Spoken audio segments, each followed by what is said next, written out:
6 जून 2025 को ग्राम खानपुर थाना सिंगरा मऊ क्षेत्र में दिलीप गौतम नामक व्यक्ति की संदिग्ध परिस्थितियों में मृत्यु की सूचना प्राप्त हुई थी।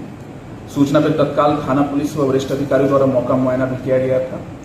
जो प्रथम दृष्टया सबको देखने से प्रतीत हो रहा था कि सर पर फायर आर्म इंजरी के निशान थे। जो उनके परिजन थे मृतक की, उसकी तहरीर पर हत्या की धारा में अभियोग भी पंजीकृत किया गया था। एक अभिषेक नामक व्यक्ति था जिससे पुराना विवाद था, उसी के विरुद्ध अभियोग पंजीकृत किया गया था 302 के धारा में। इस पूरी घटना के अनावरण के लिए पुलिस अधीक्षक महोदय के निर्देशन में 3 टीमों का गठन किया गया था। टीमों के संयुक्त प्रयास से आज दिनांक 7 जून 2025 को जो उस मृतक है उसका एक साथी था रंजीत निषाद, उसकी गिरफ्तारी की गई है। जब उससे पूछताछ की गई तो उसके द्वारा बताया गया कि जो अभियुक्त है उसकी प्रेमिका को लेकर कल घटना वाले दिन उससे मृतक से इसका विवाद हुआ था और विवाद के क्रम में ही उसने गोली मारकर इसकी हत्या की थी।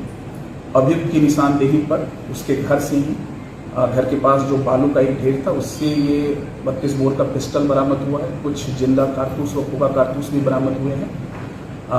इसके आपराधिक इतिहास के बारे में भी जानकारी मिली है। 2021 में एक चोरी का अभियोग इसके विरुद्ध पंजीकृत था।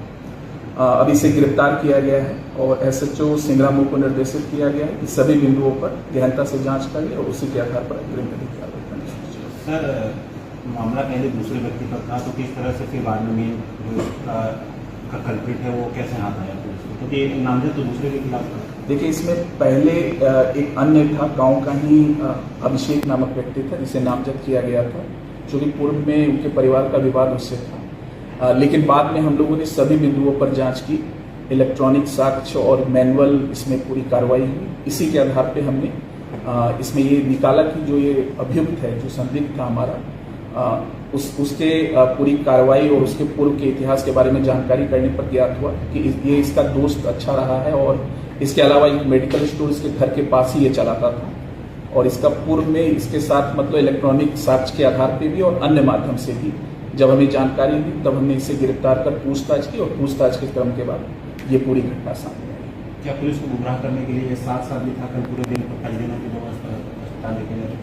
जी हाँ, जब ये घटना हो गई थी, जैसे इसने घटना कारित करने के बाद ये पहले अपने घर गया था जहाँ इसने असलहा छिपाया था। बाद में ये पुनः अपने मेडिकल स्टोर पर आया और जब परिवारजनों को इस हत्या की सूचना मिली थी तो परिवारजनों के साथ ही ये टेम्पो से PSC सेंटर और अन्य जगहों पे भी गया था और लगभग न केवल परिवारजनों को बल्कि पुलिस को भी ये गुमराह करता है।